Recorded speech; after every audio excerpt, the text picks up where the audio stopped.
Hello students, कैसे हैं आप? बिल्कुल ठीक। अब हम चले देखें जो मेन इम्पॉर्टेंट न्यूमेरिकल हैं।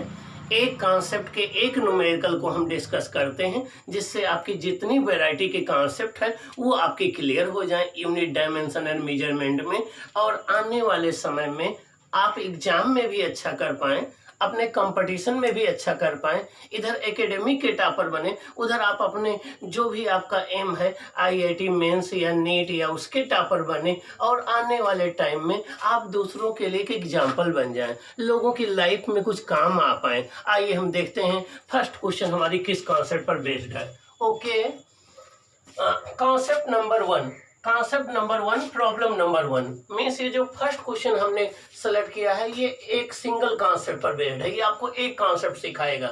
ऐसे सेकंड क्वेश्चन दूसरी कॉन्सेप्ट पर सेलेक्ट किया है, एक कॉन्सेप्ट पर एक क्वेश्चन सेलेक्ट किया है। देखिए ये है problem number 1, a new system of unit is proposed in which unit of mass is alpha KG. करें एक नई यूनिट हमने प्रपोज किया है जिसमें मास की यूनिट क्या है, अल्फा केजी है। क्या है, अल्फा केजी है। Unit of length is beta metre, length की यूनिट क्या है, beta metre. And unit of time is gamma second, और टाइम की यूनिट क्या है, गामा सेकेंड है। How much will 5 joule measures in this new system of unit, इस new system of unit में 5 जूल की वैल्यू कितनी होगी। तो क्वेश्चन में समझा दूं, आप एक नई यूनिट आपने बनाया है जिसमें मास जो है वो अल्फा केजी के इक्वल है, लेंथ बीटा मीटर के इक्वल है, और टाइम गामा सेकंड के इक्वल है। तो आपको बताना है कि 5 जूल जो है वो इस नई यूनिट में 5 जूल की न्यूमेरिकल वैल्यू क्या होगी। समझ गए क्वेश्चन क्या है। इसका मतलब यहाँ पर दो सिस्टम ऑफ यूनिट इन्वॉल्व है, एक एसआई सिस्टम जिसमें जूल जो है वर्क या एनर्जी की यूनिट है, एक नया सिस्टम जो आप मेंशन कर रहे हैं। तो यहाँ दो सिस्टम का इन्वॉल्वमेंट है, और आपको 5 जूल ये वैल्यू ये एसआई सिस्टम में दिया गया है, नए सिस्टम में निकालना है। इसका मतलब ये हो गया ये एप्लीकेशन ऑफ डायमेंशनल एनालिसिस पर बेस्ड है, जिसमें एक गिवन क्वांटिटी की वैल्यू को एक सिस्टम ऑफ यूनिट से दूसरे सिस्टम ऑफ यूनिट में चेंज किया जाता है। चलो हम देखते हैं इसको सॉल्व कैसे करते हैं। Solution first, solution problem number 1 given. अब हमारे पास दो सिस्टम है, एक है एसआई सिस्टम, एक है न्यू सिस्टम।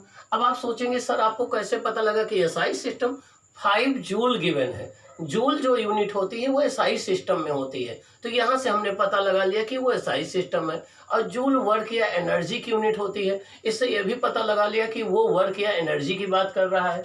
तो एक एसआई सिस्टम हो गया, एक नया सिस्टम हो गया। अब एसआई सिस्टम में हम मास की स्टैंडर्ड वैल्यू 1 केजी लेते हैं, लेंथ की 1 मीटर लेते हैं, टाइम की 1 सेकंड लेते हैं। तो मास m1 1 केजी हो गया, l1 1 मीटर हो गया, टाइम t1 1 सेकंड हो गया। इस एसआई सिस्टम ऑफ यूनिट में जो न्यूमेरिकल वैल्यू दी गई वो 5 दी गई है, 5 जूल। तो न्यूमेरिकल वैल्यू आपको 5 दी गई है। क्या दी गई है, 5 दी गई है। दूसरे जो न्यू सिस्टम ऑफ यूनिट आपने बनाया है उसमें मास कितना लिया है, अल्फा केजी, लेंथ कितना लिया है, बीटा मीटर, टाइम कितना लिया है, गामा सेकंड, और n2 की वैल्यू फाइंड आउट करना है। क्या करना है, n2 की वैल्यू फाइंड आउट करना है। अब ये क्वेश्चन किस कॉन्सेप्ट पर बेस्ड है, ये क्वेश्चन इस कॉन्सेप्ट पर बेस्ड है स्टूडेंट्स कि कोई भी फिजिकल क्वांटिटी जब एक सिस्टम ऑफ यूनिट से दूसरे सिस्टम ऑफ यूनिट में कन्वर्ट की जाती है तो उसका मैग्नीट्यूड नहीं चेंज होता है। कोई भी फिजिकल क्वांटिटी जब एक सिस्टम ऑफ यूनिट से दूसरे सिस्टम ऑफ यूनिट में चेंज करते हैं तो उसका मैग्नीट्यूड नहीं चेंज होता है। हाँ, न्यूमेरिकल वैल्यू चेंज हो जाती है, यूनिट चेंज हो जाती है, लेकिन मैग्नीट्यूड सेम रहता है। ये क्वेश्चन इस कॉन्सेप्ट पर बेस्ड है।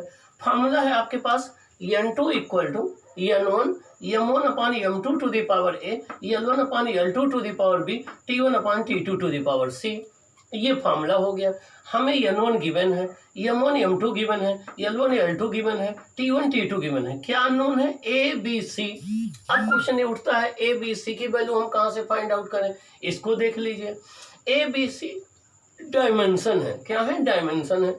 चलो देखें किस फिजिकल क्वांटिटी का डिस्कशन है, वर्क या एनर्जी का। वर्क एनर्जी की डायमेंशन क्या होती है, ml square t minus 2। Work या एनर्जी की डायमेंशन होती है ml²t-2। m की पावर कितनी है 1, l की पावर कितनी है 2, t की पावर कितनी है -2। तो a की वैल्यू क्या हो गई 1, b की वैल्यू कितनी हो गई 2, c की वैल्यू क्या हो गई -2। यहाँ m की पावर को a बोलते हैं, l की पावर को b बोलते हैं, t की पावर को -2 हो गया। अब ये वैल्यू हम पुट कर दें तो n2 इक्वल टू हो जाएगा 5, ये n1 की वैल्यू हो गई 1 kg upon alpha kg, 1 metre upon to the power 1, 1 metre upon beta metre to the power 2, 1 second upon gamma second to the power -2। ये आ गया। देखिए केजी से केजी कैंसिल हो जाएगा, मीटर से मीटर कैंसिल हो जाएगा, सेकंड से सेकंड कैंसिल हो जाएगा। यहाँ क्या बचेगा 1 अपॉन अल्फा, यहाँ क्या बचेगा 1 अपॉन बीटा स्क्वायर। ये देखिए ये यहाँ सेकंड 1 अपॉन गामा बचेगा, यहाँ -2 है, इस गामा को ऊपर ले जाइए न्यूमरेटर में तो ये +2 हो जाएगा, ये गामा स्क्वायर हो जाएगा। ये क्या हो जाएगा देखिए यहाँ पर ये हो जाएगा 1 upon gamma two the power -2 और ये डिनोमिनेटर में है, इसको न्यूमरेटर में ले जाएंगे तो ये गामा की पावर +2 हो जाएगा। तो n2 हो जाएगा 5 gamma square upon alpha beta square. तो n2 आ जाएगा 5 gamma square upon alpha beta square. ये आंसर आ गया। तो ये आपकी एक कॉन्सेप्ट पर बेस्ड एक क्वेश्चन हो गया।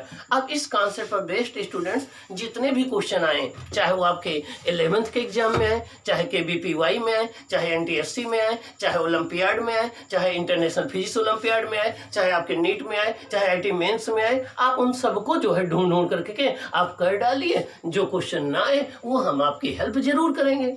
अब चलो देखें सेकेंड क्वेश्चन किस कॉन्सेप्ट पर बेस्ड है। क्वेश्चन नंबर 2 है, write the dimensions of a upon b in the relation p equal to a minus t square upon bx. Write the dimensions of a upon b in the relation p equal to a minus t square upon bx. p क्या है pressure, x क्या है distance, t क्या है time. Means ये आपको एक physical relation दिया गया है। इस फिजिकल रिलेशन में p प्रेशर है, t टाइम है, x डिस्टेंस है, a अपॉन b की डायमेंशन निकालना है। चलो देखते हैं कैसे सॉल्व करते हैं। आपका सेकंड क्वेश्चन का सोल्यूशन ये हो गया। सोल्यूशन सेकंड आपको गिवन में क्या है p equal to a minus T square upon bx। क्या फाइंड आउट करना है a अपॉन b की डायमेंशन। अब कॉन्सेप्ट क्या है ये सुन लो। ये क्वेश्चन इस कॉन्सेप्ट पर बेस्ड है कि physical quantity of the same nature can be added and subtracted. मतलब सेम नेचर की ही फिजिकल क्वांटिटी को ऐड या सब्ट्रैक्ट कर सकते हैं। इसका मतलब प्रेशर के साथ प्रेशर को ऐड कर सकते हैं, फोर्स के साथ फोर्स को ऐड कर सकते हैं, टाइम के साथ टाइम को ऐड कर सकते हैं और टाइम के साथ टाइम को सब्ट्रैक्ट कर सकते हैं। तो सेम क्वांटिटी की, सेम नेचर की क्वांटिटी को ही ऐड और सब्ट्रैक्ट किया जा सकता है। इस कॉन्सेप्ट पर यह क्वेश्चन बेस्ड है। इसको बोलते हैं प्रिंसिपल ऑफ होमोजेनिटी। क्या प्रिंसिपल ऑफ होमोजेनिटी। अब देखिए इसका, अब आप यहाँ पर देखिए ए के साथ क्या सब्ट्रैक्ट किया गया है टी स्क्वायर, और सेम नेचर की क्वांटिटी को सब्ट्रैक्ट किया जा सकता है।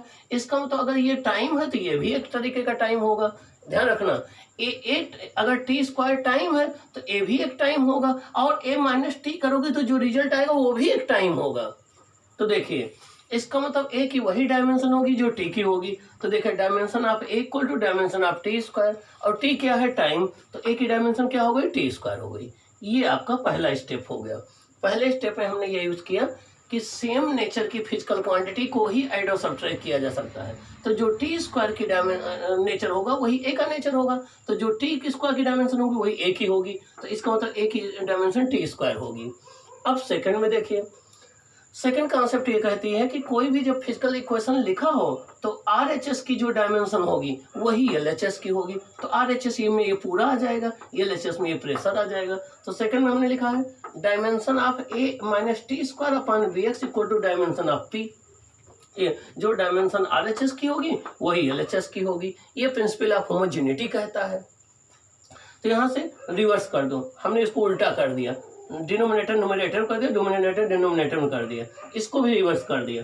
तो हो जाएगा डायमेंशन ऑफ bx ऊपर आ जाएगा, bx upon a minus T square, यहाँ आ जाएगा डायमेंशन 1 अपॉन p आ जाएगा। नेक्स्ट स्टेप में देखिए तो डायमेंशन ऑफ bx क्या आ जाएगा, ये चीज जाकर के मल्टीप्लाई में हो जाएगी, 1 upon p into dimension of a minus T square आ जाएगा। तो डायमेंशन ऑफ b क्या हो जाएगा, x यहाँ डिवाइड में चला जाएगा, a minus T square upon p into x।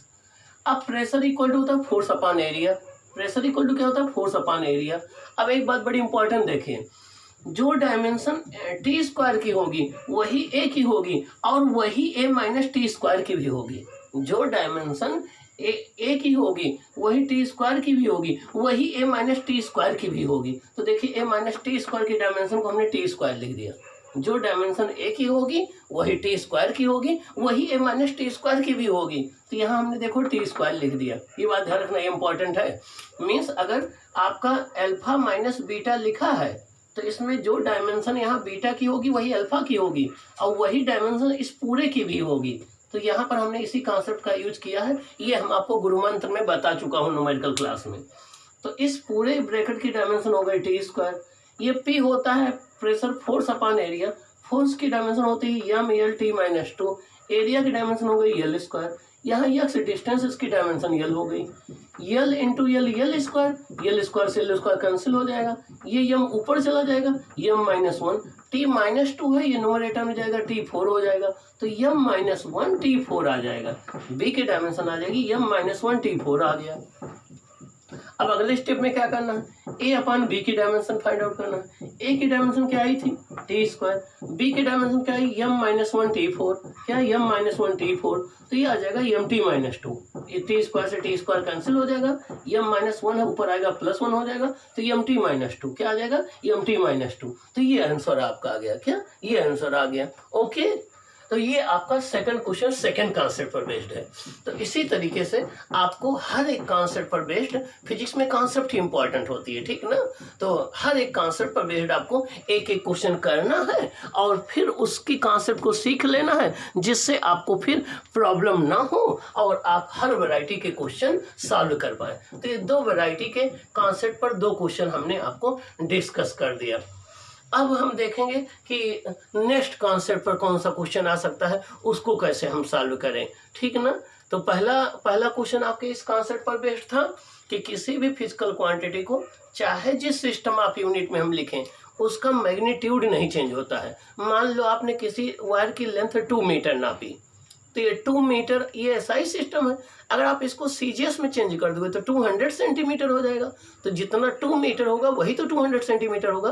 तो 2 मीटर मैग्नीट्यूड है, इक्वल टू 200 सेंटीमीटर लिख सकते हो ना। तो दोनों के मैग्नीट्यूड सेम हो गए, जबकि यहाँ न्यूमेरिकल वैल्यू 2 है, वहाँ 200 है, यहाँ मीटर है, वहाँ सेंटीमीटर है। तो न्यूमेरिकल वैल्यू चेंज हो गई, यूनिट भी चेंज हो गई, लेकिन मैग्नीट्यूड नहीं चेंज हुआ। तो जब भी कोई फिजिकल क्वांटिटी एक सिस्टम ऑफ यूनिट से दूसरे सिस्टम ऑफ यूनिट में कन्वर्ट की जाती है तो उसका मैग्नीट्यूड नहीं चेंज होता है। ये कॉन्सेप्ट फर्स्ट हो गई, जिस पर पहला क्वेश्चन बेस्ड था।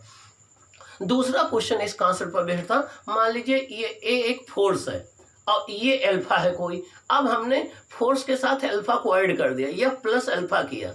तो यहाँ अल्फा की वही डायमेंशन होगी जो फोर्स की होगी, और यह प्लस अल्फा करोगे तो जो नई क्वांटिटी मिलेगी वो भी फोर्स होगी, उसकी भी डायमेंशन वही होगी जो फोर्स की डायमेंशन होगी। यह सपोज कर लो यह फोर्स है, ये अल्फा है, एफ माइनस अल्फा कर रहे हो, तो अब यहाँ अल्फा की वही डायमेंशन होगी जो एफ की होगी, और एफ माइनस अल्फा की भी वही डायमेंशन होगी जो एफ की होगी। तो इस कॉन्सेप्ट पर आपका जो है वो सेकंड क्वेश्चन था। सेकंड क्वेश्चन में हमने 2 कॉन्सेप्ट यूज किया है। एक कॉन्सेप्ट यूज किया है कि सेम नेचर की फिजिकल क्वांटिटी को ऐड और सब्ट्रैक्ट किया जा सकता है। दूसरा कॉन्सेप्ट हमने यूज किया है कि जब भी कोई फिजिकल रिलेशन लिखा हो तो लेफ्ट हैंड साइड की डायमेंशन राइट हैंड साइड की डायमेंशन के इक्वल होती है। तो ये 2 कॉन्सेप्ट पर बेस्ड आपका सेकंड क्वेश्चन है, ठीक ना। अब हम ऐसे 2 क्वेश्चन 3 क्वेश्चन और सेलेक्ट करेंगे और देखेंगे कि वे किस कॉन्सेप्ट पर बेस्ड है, उनको आप कैसे सॉल्व करोगे, और सॉल्व कर करके फिर आपको पूरे चैप्टर की प्रैक्टिस करनी है और प्रैक्टिस टेस्ट देना है और आने वाले समय में फिजिक्स का मास्टर बन जाना है। ओके, चलो देखते हैं बच्चों नेक्स्ट क्या हो जाएगा आपका।